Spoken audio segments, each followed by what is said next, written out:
Hello guys. आज हम एक महत्वपूर्ण टॉपिक के बारे में पढ़ेंगे, विटामिन्स। कई विद्यार्थियों के सवाल रहे और कई विद्यार्थियों के अंदर संशय बना हुआ, उसको देख करके ठीक है, विटामिन की संबंधित जितनी भी आपकी समस्या है तो आज इस वीडियो को देखिएगा। छोटा सा वीडियो बनाएंगे लेकिन थोड़ा एनालिसिस करेंगे और आपकी विटामिन से जुड़ी जितनी भी समस्या है वो आज दूर कर देंगे और विटामिन के जितने भी क्वेश्चन बनते हैं उनको हम देखते हैं। ठीक है, मैंने कुछ लिख करके लाया हूँ, उसके हिसाब से विटामिन के जो टॉपिक हैं आपके किसी भी एग्जाम में तो उससे बाहर नहीं जाएगा। ठीक है, कुछ इंपॉर्टेंट चीज़ें निकल के आए। इसके अलावा क्या होता है, हम टॉपिक पढ़ने के बाद में भी एग्जाम में आपको दिमाग लगाना होता है। तो हाँ साथियों, हम देखते हैं, देखो विटामिन वाले एग्जाम के लिए महत्वपूर्ण होता है। तो इसमें हम देखो इस पेज पर लिख करके लाए हैं, इसमें आपको क्या क्या दिखता है वो आपको करना है। देखिएगा, इसमें एक पेज आपको दिख रहा है जिसमें लिखा हुआ है विटामिन। विटामिन के बारे में सबसे पहले पढ़ते हैं। तो विटामिन की खोज किसने की, ये आपको जानकारी होनी चाहिए। जी हाँ साथियों, विटामिन की खोज किसने करी, ये आपको जानकारी जो है वो होनी ही चाहिए। बिल्कुल ये जानकारी आपको होनी चाहिए। विटामिन की खोज जो है निकोलाई लोनिन ने की थी। विटामिन जो है इसकी खोज किसने की थी, तो निकोलाई लोनिन। याद रखिए, 2 बार बोलिए, विटामिन निकोलाई लोनिन। कब करी थी, ये 1881 में इसकी खोज की। और जबकि विटामिन का नाम किसने दिया, फंक ने दिया। अब फंक ने फूंक मारी विटामिन को और विटामिन को नाम दे दिया फंक ने। तो 2 बात ध्यान रखना, जैसे ही विटामिन का नाम आता है तो हम फंक याद करते हैं। ठीक है, ये 1911 की घटना है। तो विटामिन की खोज किसने की और विटामिन को नाम किसने दिया, 2 अलग अलग व्यक्ति हैं, दोनों व्यक्तियों को आपको जानना है। पहला व्यक्ति है निकोलाई लोनिन, जी हाँ, और दूसरा व्यक्ति है जो नाम देता है उसका नाम है फंक। अब फंक क्या कर सकता, नाम ही दे सकता। तो 2 नाम याद रखना, निकोलाई लूनिन जिसने खोज करी है विटामिन। भाई उसने कुछ देखा था कि विटामिन नाम की कोई चीज़ होती है, इसकी खोज हो गई, फिर इसने नाम दिया कि ये तो नहीं ये विटामिन है। ठीक है, क्योंकि विटामिन जो होते हैं क्या होता है, हमारे शरीर में एनर्जी थोड़ी देते हैं। विटामिन खाने से भूख मर जाएगी या आप काम कर लोगे, ऐसा कुछ नहीं होता। ऐसा विटामिन जो होती हैं वो अपने शरीर के अंदर जो जैविक क्रियाएँ होती हैं, समझ रहे हो ना, जैविक क्रिया, जिसमें विभिन्न प्रोटीन्स और विभिन्न प्रकार के ब्लड कार्पल्स जो ब्लड सेल्स होती है और जितनी भी सेल्स होती है उनके लिए कुछ विशेष प्रक्रिया जो करनी होती है उसके लिए ये सहायक होते हैं। बाकी आप इससे ना तो ठीक है डेंजर बन सकते हो और ना इनसे आप कोई मजबूत या मोटापा बन सकता हो, इससे कुछ नहीं होता। ये शरीर में कुछ जैविक क्रियाओं के लिए आवश्यक होते हैं साथियों। इसकी 2 बात याद करें, एक याद रखें, जैसे विटामिन का नाम आए तो 2 बात याद रखें, निकोलाई लूनिन और फंक। जी हाँ, इनसे आपका क्वेश्चन बाहर नहीं जाना है ना। देखो, विटामिन के अंदर एक प्रश्न आपको पूछा जा सकता है, ये एक जैविक पदार्थ है। विटामिन क्या एंजाइम है, आपको पूछा जा सकता है। भाई क्यों नहीं पूछा जाता है, क्या विटामिन एंजाइम है, तो आपको कहना है कि विटामिन एंजाइम है, तो विटामिन कैसे एंजाइम हो गए।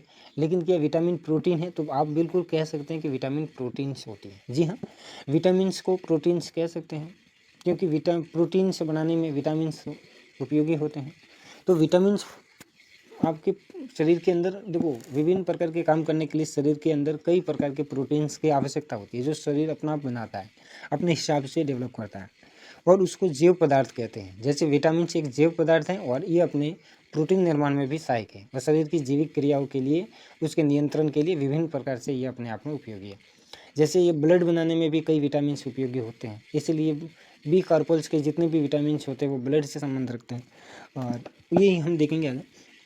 ठीक है, फिर हम देखेंगे कि क्या विटामिन कार्बनिक पदार्थ है, तो ये बात आप भूलिएगा मत कि विटामिन जो है ना, ये यहाँ पर लिखा हुआ है कि विटामिन कार्बनिक पदार्थ है। विटामिन कार्बनिक पदार्थ नहीं होते साथियों, क्योंकि अपन जहाँ प्रोटीन पढ़ते हैं या वसा पढ़ते हैं या हम कार्बोहाइड्रेट पढ़ते हैं, जो शरीर को एनर्जी देने वाले पोषक तत्व हैं, ये सब के सब कार्बनिक यौगिक होते हैं, यानी इनके अंदर कार्बन होता है। कार्बन हाइड्रोजन ऑक्सीजन से मिलकर के बनते हैं, जैसे वसा नाइट्रोजन से मिलकर बनते हैं। तो 2 तत्व 3 तत्वों से मिलकर के बनते हैं। जो कार्बन का योगदान होता है वो कार्बनिक पदार्थ कहलाता है और जैविक क्रियाओं में कार्बनिक पदार्थ का महत्वपूर्ण योगदान होता है। कोई भी जीव हो उसके लिए कार्बन काफ़ी महत्वपूर्ण होता है, क्योंकि कार्बन इस जगत में काफ़ी पड़ा है, क्योंकि हर जीव के अंदर और हर पादप के अंदर जो है कार्बन भरा पड़ा है, क्योंकि कार्बनिक पदार्थों से ही जीवन का आधा हिस्सा चलता है, ये आप जानते होंगे। ठीक है, जैसे कि कार्बन, आप कहेंगे कार्बन से कैसे चलता है, तो देखिए साथियों, हम जब ऑक्सीजन का विघटन करते हैं तो कार्बन डाइऑक्साइड निकालते हैं, उसी समय कार्बन बन जाता है वहाँ अपने शरीर में। ऑक्सीजन अपना ये जितना भी अपने श्वसन क्रिया होती है जिसमें अपने जो फूड होता है इसका जब पाचन होता है तो उस वहाँ पर जो है यानी कोशिका में जब श्वसन होता है तो ऑक्सीजन की उपस्थिति में टूटते वो कार्बनिक पदार्थ ही होते हैं जो एनर्जी देते हैं ना। इसी प्रकार ये कार्बनिक पदार्थ नहीं होते विटामिन। दूसरी बात है विटामिन को दो भागों में हम बांट करके पढ़ते हैं। अब कई लोग तो ये ऐसे याद कर लेते हैं वो वसा में घुलनशील A C D ऐसे कुछ याद करते हैं। आपको याद नहीं करना होता है। विटामिन दो प्रकार के होते हैं, कुछ जल में घुल जाते हैं। जी हाँ साथियों, जल में घुलने का मतलब ये है कि अपने शरीर में बहुत सारा पानी है तो ये जल के अंदर क्या है घोल करके मूत्र मार्ग से अपने जो है यूरिन के साथ में बाहर निकल आते हैं। जी हाँ, और कुछ विटामिन ऐसे होते हैं जो कमी होने पर शरीर में कमी हो जाएगी, अधिकता होने पर अधिकता हो जाएगी। जबकि आप यदि B C विटामिन खा जाएँ, ठीक है, B और C के विटामिन भरपूर मात्रा में खाएँ तो आप शरीर की आवश्यकता के से अधिक यदि आप विटामिन का खाएंगे तो ये आपके यूरिन के साथ में बाहर निकल जाएंगे, जबकि बाकी विटामिन बाहर नहीं निकलते। ठीक है, ये बात ध्यान रखना है। तो विटामिन दो प्रकार के, जल में घुलनशील और वसा में घुलनशील को आप याद नहीं रखना है। जल में घुलनशील का याद रखना है कि B C विटामिन से होते हैं। B C ये देखो अल्फ़ाबेट में डायरेक्ट दिया हुआ है B C, आप बस ये बात याद रखना B C जल में घुलनशील है। जब विटामिन B C ही जल में घुलनशील है, यानी दो विटामिन जल में घुलनशील है अर्थात बाकी जितने भी विटामिन है वो वसा में घुलनशील है। तो कई विद्यार्थी क्या करते हैं जल में विटामिन घुलनशील को याद करते हैं, ये B C, फिर वापस जब उनको वसा में घुलनशील की तो बात आती है तब भी वो याद करते हैं ADKE। अरे ऐसे याद नहीं होता। विटामिन से साथ हैं, आपको पता है K विटामिन होता है, D विटामिन होता है और अल्फ़ाबेट में A से D तक विटामिन होता है और E और K होता है, बस बाकी कोई विटामिन नहीं होता। अब B C को आप टाल दीजिएगा, बाकी सभी के सभी विटामिन किस में आएंगे, वसा में घुलेंगे। तो ठीक है, और विटामिन हमारी वृद्धि और विकास की में सहायक होता है। जी हाँ साथियों, अपनी वृद्धि और विकास में सहायक होते हैं। मैंने आपको पहले ही एक महत्वपूर्ण बात बता दी थी, वो बात है कि हमारे जैविक क्रियाओं में इनका महत्वपूर्ण योगदान होता है। और देखो हम जब विस्तार पूर्वक बात करते हैं तो समय जो है जाता है, इसलिए हम थोड़ा तेज़ गति से बात कर रहे हैं। तो हम अब विटामिन की बात करेंगे, विटामिन A B इस प्रकार से बात करने जा रहे हैं। ध्यानपूर्वक सुनना है आपको, ठीक है।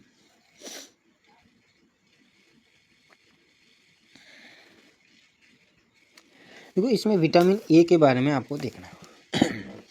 विटामिन A जो होता है इसका वैज्ञानिक नाम होता है रेटिनॉल।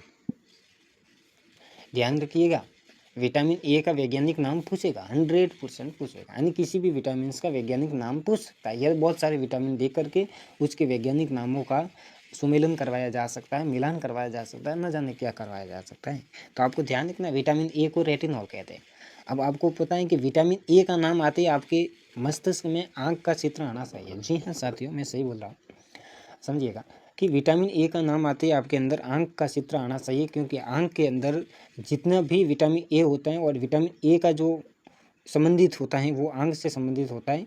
और अपने आँख में एक चीज़ होती है, आपने पढ़ी होगी, रेटिना होती है, जहाँ पर हमारा प्रतिबिंब बनता है। जी हाँ, बनता तो था, पढ़ा तो था। तो हाँ, वही जहाँ उल्टा प्रतिबिंब बनता है रेटिना, हाँ वही रेटिना है अपनी आँख में।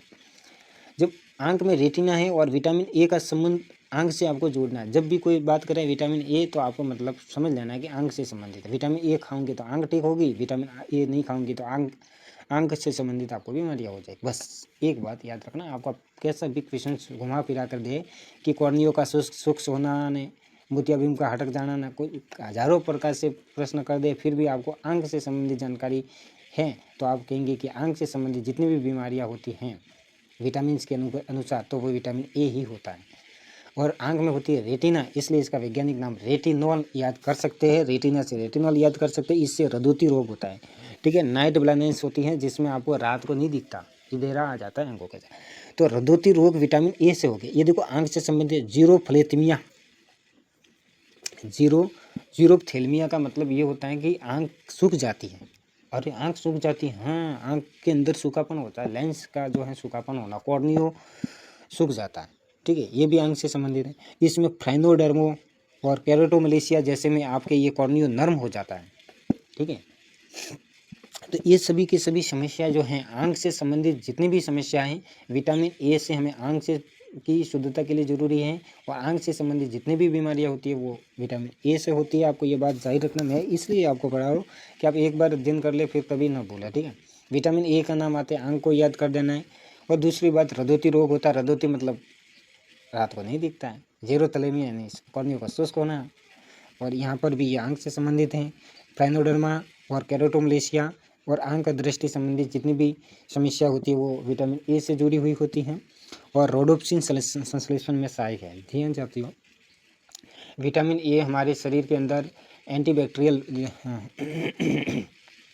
यानी प्रतिरक्षण तंत्र के रूप में भी काम करता है और विटामिन ए हमारे खून ब्लड बनाने में भी सहायक होता है। ठीक है, विटामिन ए काफ़ी अच्छा होता है और इसके अलावा ये रोडोप्सिन संश्लेषण करता है।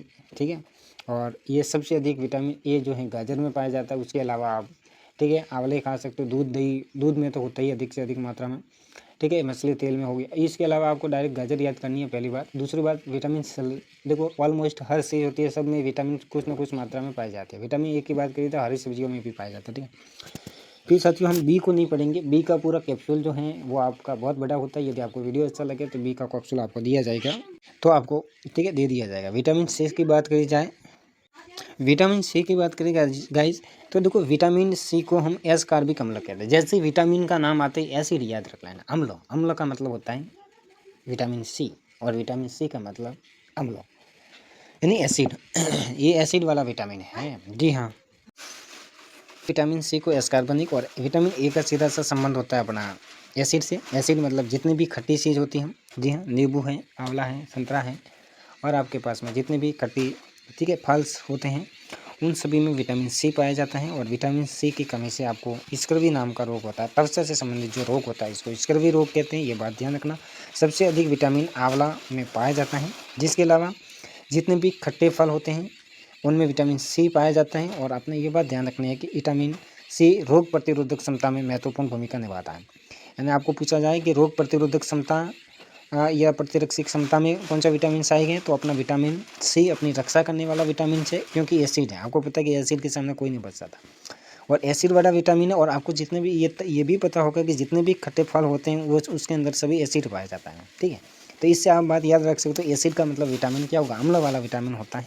इस कारण में जितने भी खट्टे फल है, आपको पता है कि खट्टे फल नींबू भी है, संतरा भी है, बहुत कुछ है, जिसमें आंवला भी इसमें महत्वपूर्ण होता है।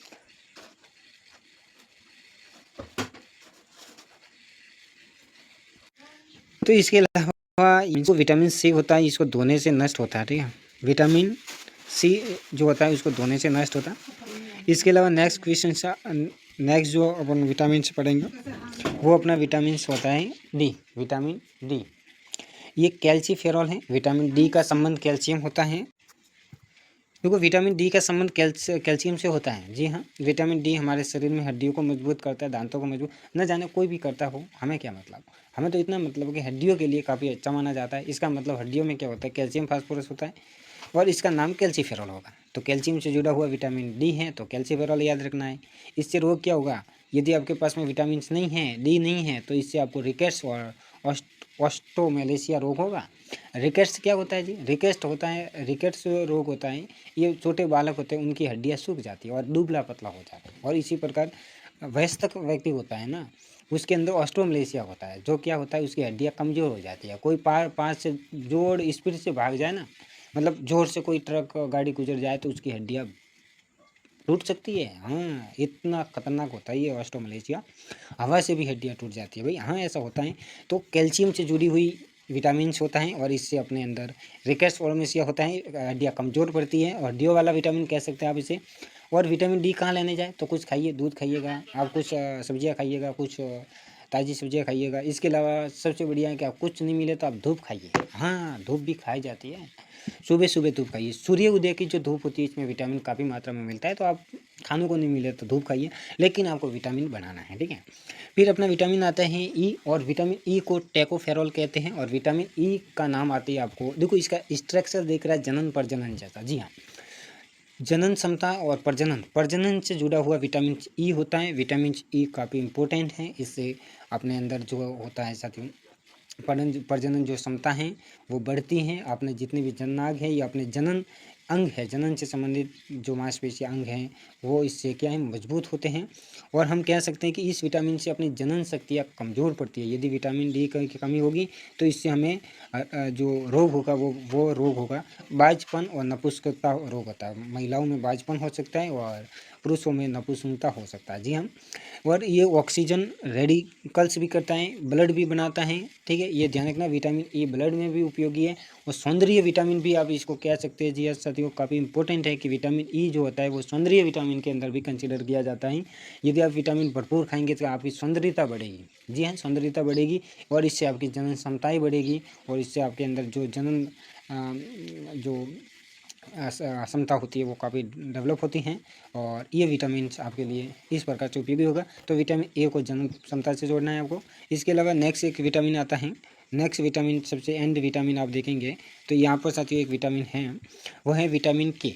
विटामिन के को, ठीक है, फिनोक्विनोन कहते हैं और विटामिन के हमारे अंदर ब्लड के अंदर थक्का बनाने वाला विटामिन है। ब्लड में थक्का कौन बनाएगा? विटामिन के बनाएगा। विटामिन के का संबंध क्या है? ब्लड से है। आप कहेंगे कैसे? देखो हमने पीछे विटामिन ई पढ़ा ना, ये ई क्या करता है? ब्लड भी निर्माण करता है, सौंदर्य विटामिन भी है, शरीर के अंदर पुष्टि लाता है और इसके अलावा विटामिन ये जो विटामिन ई हमने पढ़ा है ये लीवर के अंदर, जी हाँ, यकृत के अंदर, ठीक है, प्रोथोविन विटामिन, जो प्रोथोविन विटामिन होता है उसको बनाता है। और इसी प्रकार विटामिन के भी क्या करता है? प्रोथोविन विटामिन के साथ में मिलकर के रक्त का थक्का बनाने में महत्वपूर्ण भूमिका निभाता है और इसको हीमोरेजिया रोग होता है। जब आपके अंदर विटामिन के की कमी होगी तो हीमोरेजिया रोग होगा, ठीक है। हीमोरेजिया में क्या होता है? देखो, एक तो हीमोफीलिया रोग होता है जहाँ पर रक्त का थक्का नहीं बढ़ता, वो आनुवंशिक जेनेटिक्स बीमारी होती है हीमोफीलिया, ठीक है। आपको फीलिया नहीं करना है। यदि आपके पास में विटामिन ई नहीं है, विटामिन के नहीं है, फिर भी आपके अंदर रक्त का थक्का बनेगा लेकिन थोड़ा लेट बनेगा, क्योंकि आपके अंदर प्रोथोविन विटामिन्स होता है, इपेरिन होता है, और रोकने वाला भी होता है, गिलाने वाला भी होता है। प्रोथोविन होता है, इपेरिन होता है। इपेरिन का काम प्रोटीन का काम होता है ब्लड को, ठीक है, चालू रखना और उसका काम है ब्लड को ठोस करना, ठीक है। दूसरी बात है इसमें हीमोरेजिया रोग होगा। आप कहेंगे विटामिन के कहाँ बनता है? जी हाँ साथियों, अपने शरीर में बनने वाले विटामिन दो हैं। दो विटामिन हमेशा ध्यान रखना, विटामिन डी हमारे शरीर में बन सकता है और विटामिन के हमारे शरीर में बनता है। जी हाँ बिल्कुल, विटामिन के हमारी आंत जो होती है, इस आंत के अंदर ई कोलाई नामक बैक्टीरिया होती है। कौन सी होती है? ई कोलाई नाम का बैक्टीरिया होती है। ये बैक्टीरिया आपके यकृत के आंतों के अंदर इस विटामिन का संश्लेषण करती है। वेरी मोस्ट इंपॉर्टेंट सवाल है, ठीक है। और आज के लिए साथियों इतना ही है। कैसा लगा आपको? यदि अच्छा लगा, आपको बहुत अच्छी तरीके से लगा तो आप ज़रूर कमेंट कीजिएगा, सब्सक्राइब कीजिएगा चैनल को और कुछ कमेंट कीजिएगा कि मैं आगे विटामिन बी की जो कॉम्प्लेक्स होता है उसका पूरा वीडियो बनाऊँ, इस साइंस के महत्वपूर्ण टॉपिक लेकर के आऊँ। यदि अच्छा लगे तो ज़रूर कमेंट कीजिए। All the best.